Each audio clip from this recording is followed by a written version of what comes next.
इसी में हैं, हम कम्बिनेशन देख रहे हैं, मुख्तलिफ़ चीज़ें देखी जा रही है जिसमें हर कहीं ना कहीं पे सवाली निशान हो ही जा रहा है। कभी बैटिंग पे हो रहा है, कभी बॉलिंग पे हो रहा है, कभी मिडल ऑर्डर की बैटिंग पे हो रहा है, कभी दरमियान में बॉलिंग पे हो रहा है। तो ये सवाल तो आने ही आने हैं। और क्या कहते हैं, क्योंकि आप एक कम्बिनेशन देखने की कोशिश कर रहे हैं जिसकी वजह से आपने T20 की बहुत सी चीज़ों को तोड़ा है। क्योंकि आप ऑब्वियसली जैसे दुनिया करती है, हमारी टीम भी, हमारी मैनेजमेंट भी इस टाइम यही कर रही है कि कहीं ना कहीं से हमें ऐसी कम्बिनेशन मिल जाए जो आगे हमारे लिए, हमारी टीम के लिए जो वर्ल्ड कप है और बहुत सी चीज़ें आने वाली, उसको एक बेस्ट कम्बिनेशन में मिल जाए, उसकी ढूंढ में सारे। तो ये चीज़ें सामने आएगी इसी तरह। रिजवान भाई, आप नहीं मानते हैं कि एक ओपनिंग जोड़ी जो कि 700 पार्टनरशिप कर चुकी है, उसको ब्रेक कर देना दुनिया में ऐसा कहीं नहीं होता है। आप एक यंग प्लेयर, ठीक है, हम सैम को या साहबजादा या आज़म इन सबको सपोर्ट करते हैं, इससे पाकिस्तान टीम को नुकसान तो हुआ है आपकी और बाबर की जोड़ी ब्रेक होने पे?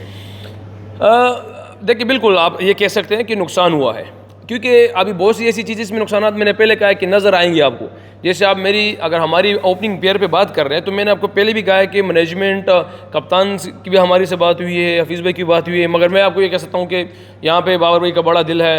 हम दोनों ने एग्री किया था कि कोई इश्यू नहीं, जब जिस तरह आप लोग चीज़ों को देखना चाहते हैं वो कर ले, देख लें। क्योंकि देखिए, मुश्किल ये होता है क्योंकि आप बहुत सी चीज़ों को जब तोड़ते हैं और पूरी पाकिस्तान की आवाम इसी को देखती है कि यार हमारी एक चीज़ अच्छी जा रही थी, मगर हमारे जो मेरे ख्याल से मैनेजमेंट ने भी यही देखा कि इसमें से क्या बेस्ट निकाला जा सकता है। अगर आप हफीज़ भाई की बात देख लें, शाहिन की बात देखें, ऐसा उन लोगों ने ऐसा कभी नहीं कहा कि आगे आप लोग नहीं होंगे या आगे आप ऐसी चीज़ें नहीं होगी। वो कह रहे हैं हम देख रहे हैं, अगर हमें कोई बेस्ट मिल सकता है तो मिल सकता है, नहीं तो ऐसी आप लोग ऑलरेडी आप लोगों ने इतना परफॉर्म किया हुआ है तो ऑलरेडी हमारे पास आप हो, ये चीज़ें, ये बात हो चुकी है। मगर बहरहाल हम ये कह सकते हैं कि अब लोगों को कैसे लगता है, हमारी प्यारी कौम को कैसे लगता है कि ओपनिंग पेयर जो है ना वो चेंज हुआ है। मगर मेरे ख्याल से अगर आप उनके सवालात और जवाबात और चीज़ें देख ले तो वही बार बार कह रहे हैं कि हम एक रोटेशन पॉलिसी में है और एक फाउंड में है जो हमारे वर्ल्ड कप के लिए चीज़ों में बेस्ट हो सकता है। आप लोग 7 मैचेस हार चुके हैं, नई मैनेजमेंट, नया कप्तान, नया सब कुछ। वर्ल्ड कप के बाद 7 मैचेस, 3 ऑस्ट्रेलिया वाले, 4 ये हैं। हमारे यहाँ आपको पता है जज्बाती कौम है, यही एक स्पोर्ट्स है जिससे लोग लव करते हैं। ये भी कहा जाता है कि कोऑर्डिनेशन का प्रॉब्लम है। ये आप कैसे क्लियर करेंगे कि नया कप्तान, नया नायब कप्तान, सीनियर प्लेयर, बाबर, फ़खर, आप, हफीज़ भाई, उमर गुल, कोऑर्डिनेशन के ऊपर बहुत सारे सवाल उठ रहे हैं, क्योंकि जब आप हारते हैं तो फिर ये चीज़ें उठती नहीं हैं। यस, बिल्कुल। हारने पे देखिए आप कोई भी सवाल कर सकता है। हमारी कौम, मैं समझता हूँ कि हमारी जज्बाती कौम है, प्यार मोहब्बत वाली कौम है।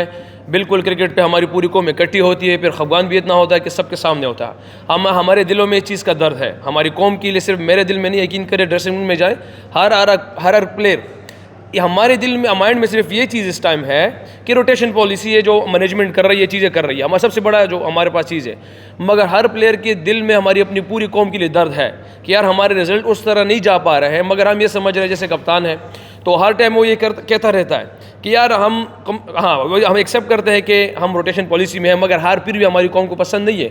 मगर हमारे जैसे सीनियर जब इकट्ठे होते हैं या मैनेजमेंट, हफीज़ भाई जो चीज़ों को देख रहा है, तो उसमें से आपको ये चीज़ें मिलेगी। देखो, आप हमारी बैटिंग लाइनअप देखिए, थोड़े से ऊपर नीचे यंग आ रहे हैं, बैटिंग लाइनअप भी चेंज हो रहे हैं। बॉलिंग आप देख लीजिए, जिस तरह हमारा रिदम ऊपर चेंज होता रहता है, एक रोटेशन पॉलिसी के थ्रू प्लेयर आ रहे जा रहे हैं। तो जहाँ पे टीम को बेस्ट चीज़ मिलेगी, तो मुझे उम्मीद है इंशाल्लाह कि हाँ, कि जिस तरह अब ये कप्तान और डायरेक्टर हफीज़ भाई चीज़ों को देख रहा है, एक अच्छी कम्बिनेशन निकालेगा। एक इंटरेस्टिंग सवाल है कि ये जो हम 7 मैचेस हार के 2 कदम पीछे हुए हैं, आप और आपका कप्तान मुतमईन हो हफीज़ में कि आप वापस उसी टॉप गियर में आ जाएंगे?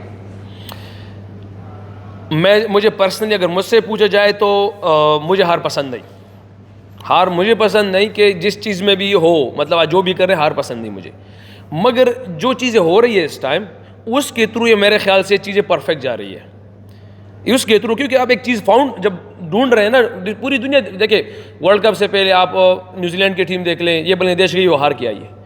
ऑस्ट्रेलिया हारी है, वहाँ पे बहुत सी टीमें बांग्लादेश में जाके हारी है, कहीं पे जाके हारी है, कहीं मुख्तलिफ जगहों पे जाके ऐसे हारी है कि आपको समझ में नहीं कि यार ये यहाँ पे 3-0 से हार गई है।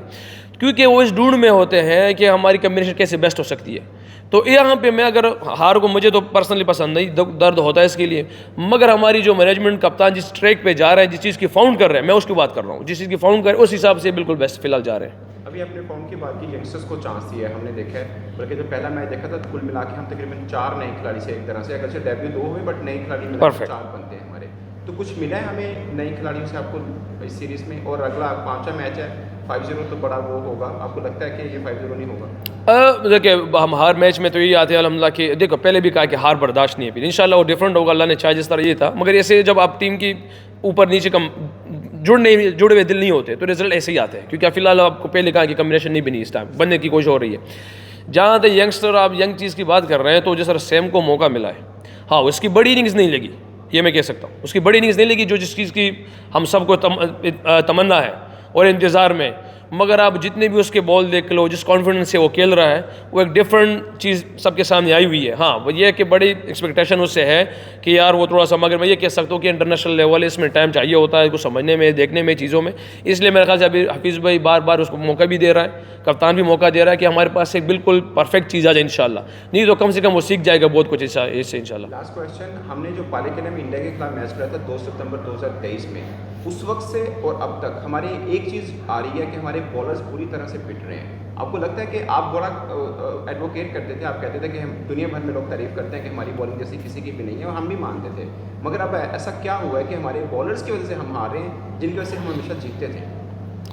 ये सवाल थोड़ा सा मुश्किल है आपका कि बॉलर्स क्या कहते हैं, बिल्कुल मेरी भी समझ में आ रहा है कि क्योंकि मेरे ख्याल से इस टाइम हमारे बॉलर्स के पास विकटें नहीं आ रही, सबसे सवाली निशान हमारे पास ये है, क्योंकि उनकी बॉलिंग देख के लिए उसमें विकटें नहीं आ रही, और मुझे टेक्निकली तो इस पर मैं कह नहीं सकता यहाँ पे, मुझे नहीं पता, क्योंकि हमारे पास कभी उमर भाई आए तो उससे पूछ लीजिएगा कि यार क्या रीज़न है इसका, मगर मुझे जो लगता है, जिस तरह अगर आप मिडल 7 to 15 हमारी बैटिंग ले तो इससे पहले हम विकटें दे रहे थे, तो यहीं पे आज थोड़ा सा डिफरेंट हुआ, मगर अभी 7 to 15 देख ले शाइन के आज 3 विकटें पावर प्ले में मिले, मगर उसके बाद विकटें नहीं मिली, तो ये एक टेक्निकली कोई मेरे ख्याल से या टेक्निकली हो सकता है, जिसको मुझे मेरे इल्म में फ़िलहाल नहीं है, और मैं ये ऑनेस्टली कह सकता हूँ कि बिल्कुल हमारे पास फास्ट बॉलर की तरफ से विकटें नहीं आ रही, जिसकी वजह से पूरा प्रॉब्लम हो रहा है, और अब सबको लग रहा है कि यार हमारी फास्ट बॉल एक्सपोज हो रही है।